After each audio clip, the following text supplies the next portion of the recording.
नमस्कार, आप देख रहे हैं इंडिया रिपोर्टर्स। मैं हूं आपके साथ विवेक शांडिल्य। जहां खबरें सिर्फ दिखाई नहीं जाती बल्कि खबरों से जुड़े हर सवाल का जवाब भी तलाशा जाता है।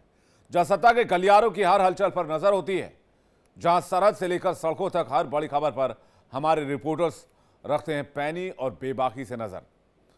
तो चलिए आपको दिखाते हैं सीधे ग्राउंड जीरो से आज दिन भर की बड़ी खबरें और सीधे हमारे रिपोर्टर्स की जुबानी इंडिया रिपोर्टर्स में।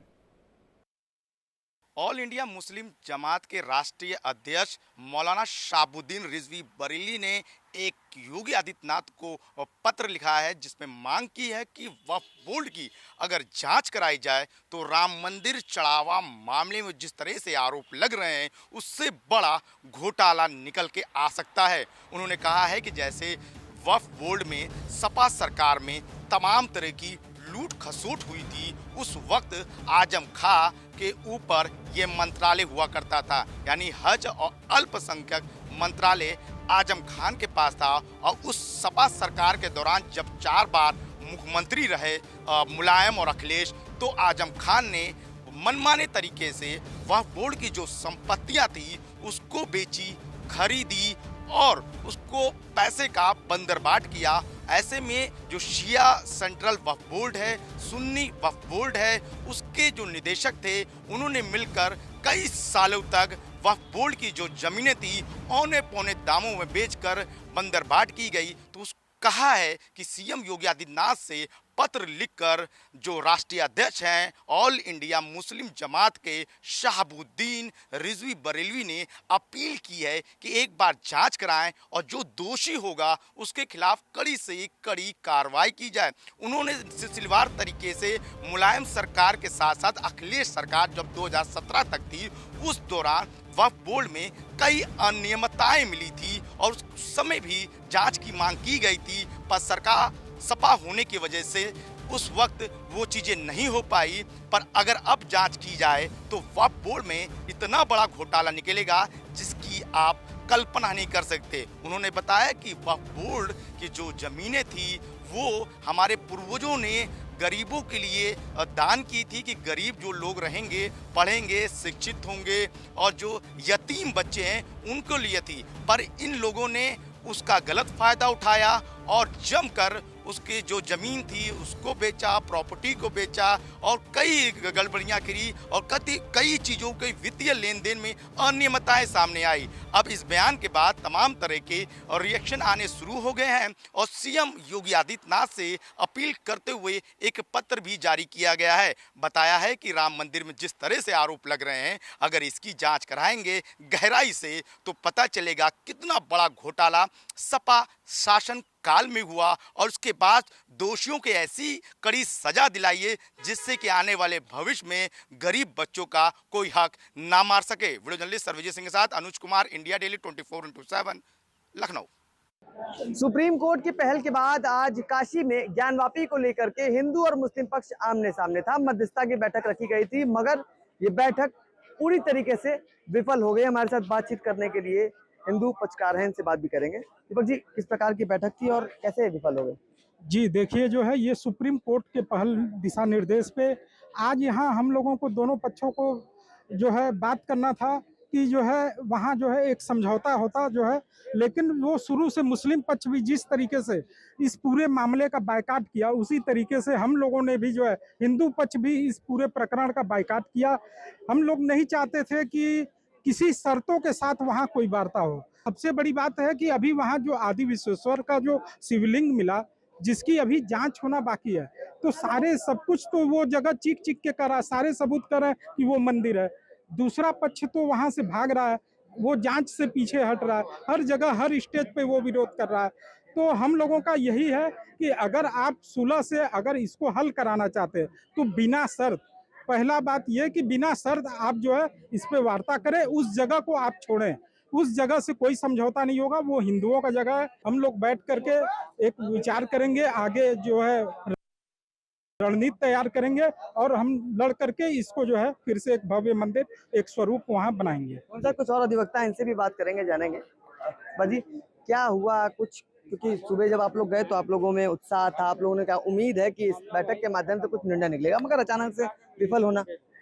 निस्संदेह आज का जो शेड्यूल था मेडिएशन का वो 11 बजे प्रातः था, परंतु न्यायालय प्रशासन ने उसको 1:30 बजे कर दिया। और 1:30 बजे जब मुस्लिम पक्ष आया तो उन्होंने मन बना लिया था कि मेडिएशन को डिनाई करना है, उसको असफल कराना है।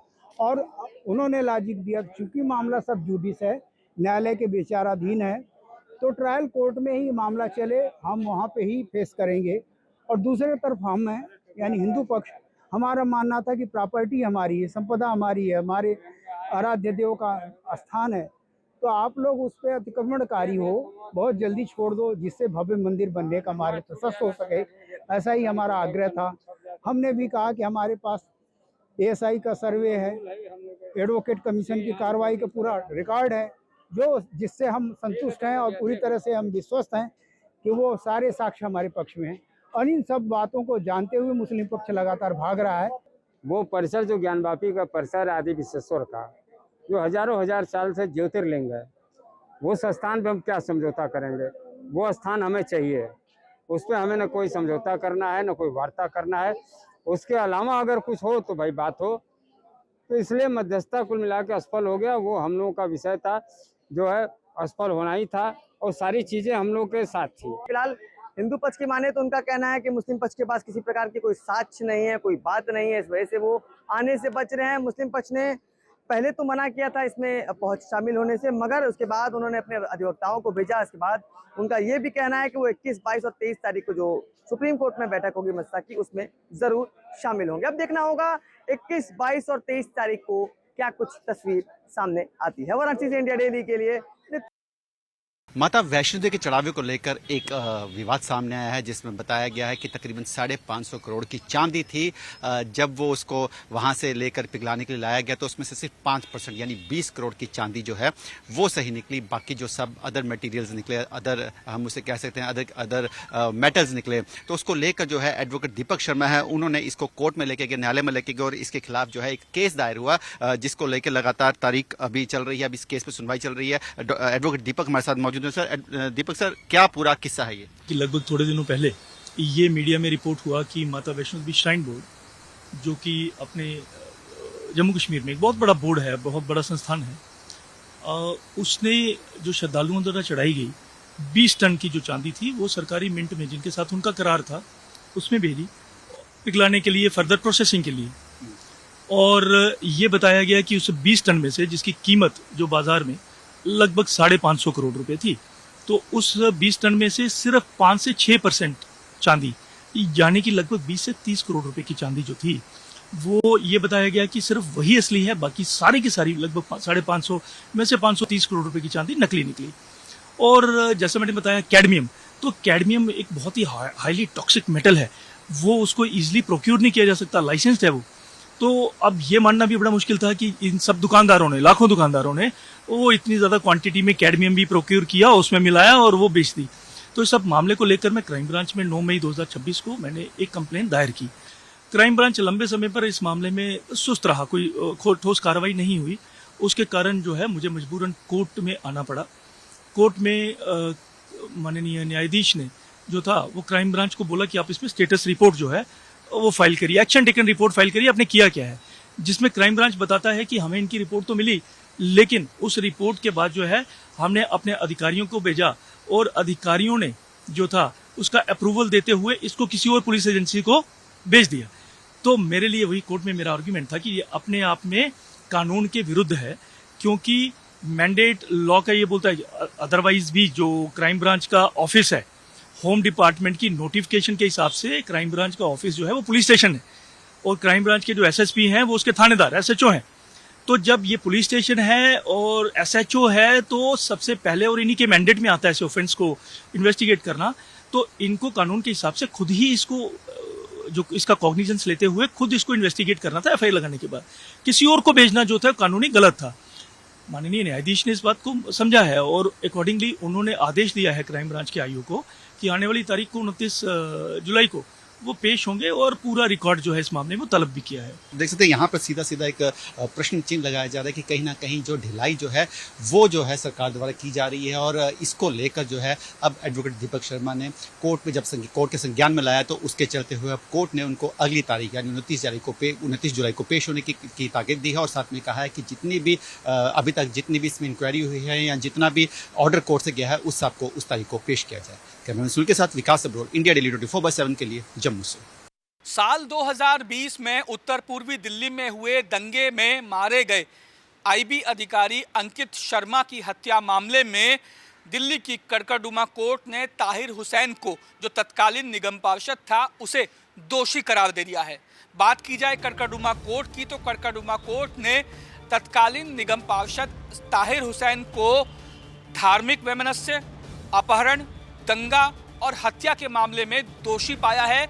और लेकिन अगर दूसरी ओर बात की जाए तो आपराधिक साजिश रचने के जो आरोप ताहिर हुसैन पे लगे थे उससे उसे बरी कर दिया है।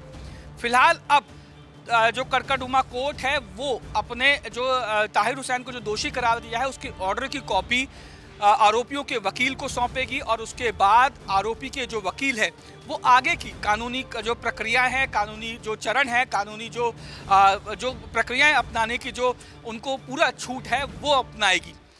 लेकिन अगर बात की जाए राजनीति की, तो जैसे ही कड़कड़डुमा कोर्ट का ये फैसला आया है कि अंकित शर्मा हत्या मामले में ताहिर हुसैन को दोषी करार दिया है, उसके बाद से ही राजनीति चरम पे है।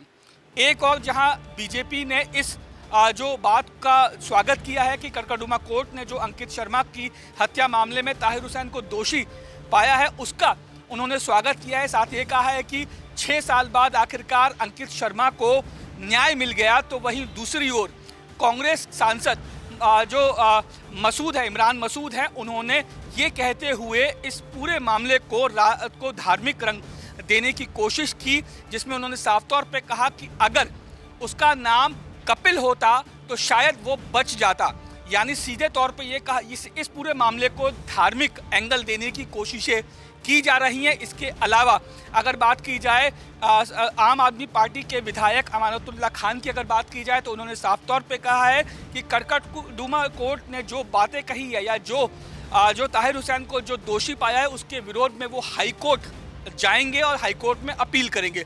हालांकि कानूनी प्रावधानों के मुताबिक हाई कोर्ट और सुप्रीम कोर्ट का रास्ता अभी खुला हुआ है, लेकिन जिस तरीके से कड़कड़डुमा कोर्ट ने ताहिर हुसैन को दोषी जब से ठहराया है उसके बाद से राजनीति जो है खासकर दिल्ली की वो काफ़ी ज़्यादा गर्मा गई है। एक और जहां इस पूरे जो है बात का स्वागत किया जा रहा है तो वहीं दूसरी ओर इसे धार्मिक रंग देने की कोशिशें की जा रही हैं। फिलहाल अब जब ऑर्डर की कॉपी आरोपियों के वकील को मिल जाएगी तो उसके बाद ये देखने वाली बात होगी कि आरोपियों के जो वकील हैं वो किस तरीके से कानूनी प्रक्रियाओं का पालन करते हुए इस केस को आगे लेके जाते हैं। वीडियो जर्नलिस्ट रविंदर के साथ Rajneesh Sharma, India Daily, Delhi. India reporters में फिलहाल इतना ही। इंडिया डेली 24/7 पर खबरों का सिलसिला लगातार जारी है। बने रहिए हमारे साथ। एक ब्रेक का वक्त है, फौरन लौट रहे हैं। देखिए इंडिया डेली 24/7 अब आपके स्मार्ट टीवी पर। इंडिया डेली मौजूद है सभी डिजिटल प्लेटफॉर्म पर लाइव और लगातार। इंडिया डेली 24/7 हर दिन राष्ट्र को समर्पित।